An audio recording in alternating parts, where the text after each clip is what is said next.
Hello class 10th। आज 22 जुलाई की worksheet 8 का हम डिस्कशन करने जा रहे हैं। और जो हमारा आज का टॉपिक है वो है अम्ल, क्षारक एवं लवण। काफ़ी इम्पोर्टेंट टॉपिक है। प्यारे बच्चों, तो शुरू करते हैं। अम्ल एवं क्षारक के रासायनिक गुण। अम्लों की धातु के साथ अभिक्रिया। बच्चों, हम अम्ल और क्षारक के रासायनिक गुण डिस्कस करेंगे। सबसे पहले हम अम्लों की धातु के साथ अभिक्रिया डिस्कस कर रहे हैं। तो प्यारे बच्चों, लिखा हुआ है कि जिंक धातु, आयरन धातु, ऐसी क्रियाशील धातुएं तनु अम्लों जैसे HCl और H2SO4 के साथ अभिक्रिया करके हाइड्रोजन गैस निकालते हैं। मतलब अम्ल और क्षारक के रासायनिक गुण पढ़ने हैं। पहले अम्ल के पढ़ रहे हैं और पहला गुण है अम्ल की धातु से क्रिया, और नतीजा ये निकला कि जो धातुएं होती हैं वो अम्ल से क्रिया करके हाइड्रोजन गैस निकालती हैं।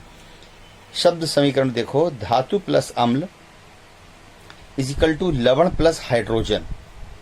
मतलब धातु और अम्ल मिलकर एक लवण बनाते हैं और हाइड्रोजन गैस निकलती है। एक उदाहरण भी दे रखा है, जिंक धातु की डाइल्यूट यानी कि तनु H2SO4 के साथ अभिक्रिया, जिंक प्लस H2SO4 सल्फ्यूरिक अम्ल। जिंक धातु प्लस सल्फ्यूरिक अम्ल बन गया जिंक सल्फेट लवण प्लस हाइड्रोजन गैस। ये देखो, एक चित्र भी यहाँ पर बनाया हुआ है इन्होंने। चित्र में ये बनाया हुआ है कि यहाँ पर इसमें जो है जिंक धातु और सल्फ्यूरिक अम्ल दोनों को इस परख नली में डाल दिया गया है, और जैसे ही जिंक और सल्फ्यूरिक अम्ल की क्रिया हुई तो हाइड्रोजन गैस बनी, और जिंक सल्फेट तो विलयन में रह गया और हाइड्रोजन गैस यहाँ से उठी और इस नली से होती हुई ऊपर बुलबुलों के रूप में निकली। और हाइड्रोजन गैस की बहुत बड़ी पहचान है कि अगर जलती हुई मोमबत्ती इसके पास लाई जाए तो एक खास साउंड होती है। देखिए, लिखा है, जलती मोमबत्ती द्वारा हाइड्रोजन गैस की जांच करने पर पॉप पॉप ध्वनि उत्पन्न होती है। ये बड़ा पॉपुलर और इम्पोर्टेंट है, पेपर में आता है बहुत ज़्यादा कि हाइड्रोजन गैस की जांच में किस प्रकार की ध्वनि निकलती है। आप कहेंगे जलती मोमबत्ती द्वारा हाइड्रोजन गैस की जांच करने पर पॉप पॉप पॉप की ध्वनि उत्पन्न होती है। ये चित्र भी बहुत आता है परीक्षा में कि एक परख नली है, उसमें जो है जिंक और सल्फ्यूरिक अम्ल भरा हुआ है, थोड़ा आधा भरा हुआ है, और दोनों की क्रिया हुई तो कौन सी गैस निकली? हाइड्रोजन। ऐसे निकली और बुलबुले निकले, और उसकी पहचान के लिए मोमबत्ती लाए तो वो पॉप की आवाज़ ज़ोर से हुई और बुझ भी जाती है मोमबत्ती। तो बच्चों, ये जो है हमने जाना कि जब हम धातुओं की अभिक्रिया कराते हैं अम्लों के साथ तो हाइड्रोजन गैस बनती है और लवण बनता है। अब देखिए, एक नाइट्रिक अम्ल जो होता है एक खास अम्ल है। इसके बारे में लिखा हुआ है कि जो नाइट्रिक अम्ल है HNO3 इसका सूत्र होता है।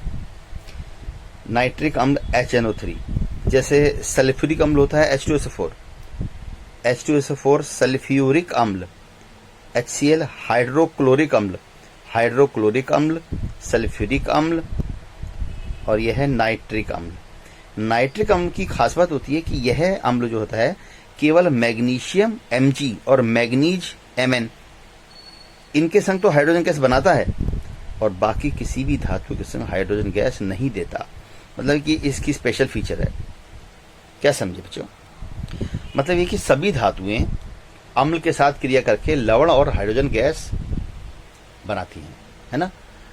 या यूं कह सकते हैं कि सभी अम्ल जो होते हैं वो धातु के साथ क्रिया करके, सभी अम्ल धातु के साथ क्रिया करके लवण और हाइड्रोजन गैस बनाते हैं। ये काफ़ी इंपॉर्टेंट कॉन्सेप्ट है कि सभी अम्ल धातु के साथ क्रिया करके लवण और हाइड्रोजन गैस उत्पन्न करते हैं। लेकिन एक अम्ल है HNO3, वो केवल दो धातुओं के साथ ही हाइड्रोजन गैस बनाता है, Mg और Mn, मैग्नीशियम और मैग्नीज। इसके अलावा वह किसी धातु के संग हाइड्रोजन गैस नहीं बनाता है बच्चों। ये बात हो गई हमारी अम्ल की धातु से क्रिया।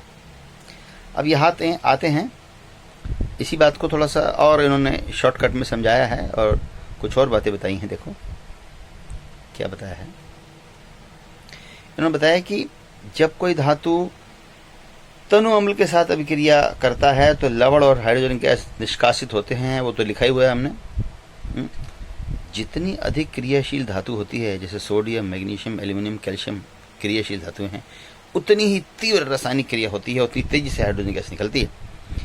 और कम अभिक्रियाशील धातुएं जैसे कॉपर, सिल्वर, मरकरी, ये तनु अम्लों के साथ क्रिया नहीं करेंगे, है ना। अब देखो एक क्रिया दे रखी है, जिंक प्लस हाइड्रोक्लोरिक अम्ल, जिंक क्लोराइड लवण प्लस हाइड्रोजन गैस।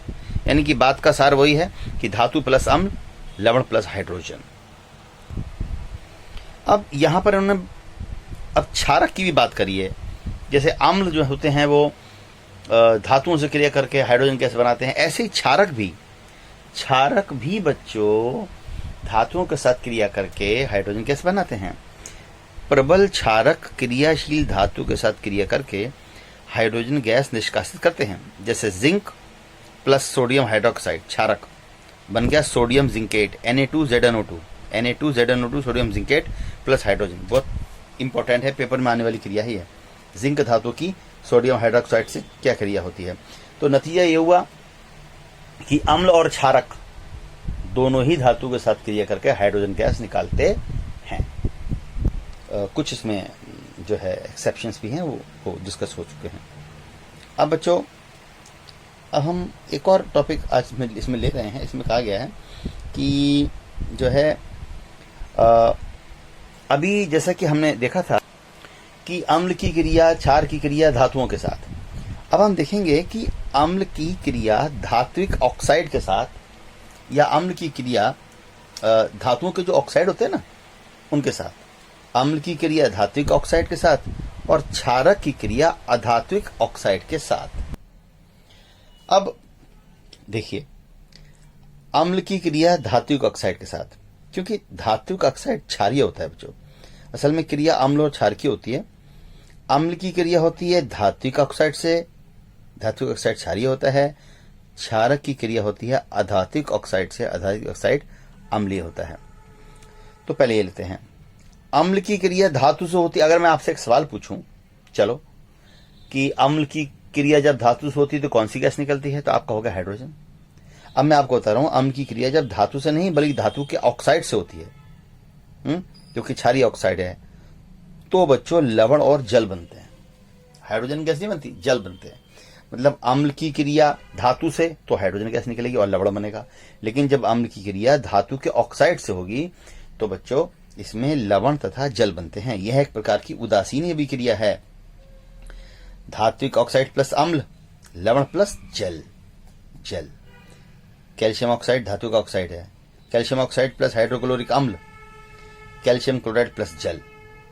मतलब जब जो अम्ल होता है वो धातु के ऑक्साइड से क्रिया करता है तो लवण और जल बनाता है। एक प्रकार की उदासीन अभिक्रिया है बच्चों।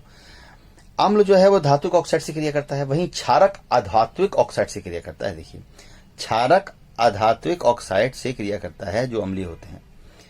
अभी क्या लवण और जल, यही लवण और जल बनाता है। यह भी एक प्रकार की उदासीन अभिक्रिया है। देखिए अधात्विक कार्बन धातु है ना, कार्बन ऑक्साइड, अधात्विक ऑक्साइड प्लस कैल्शियम हाइड्रोक्साइड क्षार, कैल्शियम कार्बोनेट लवण प्लस जल। यानी कि बच्चों अम्ल जब धात्विक ऑक्साइड से क्रिया करता है तो लवण और जल बनता है।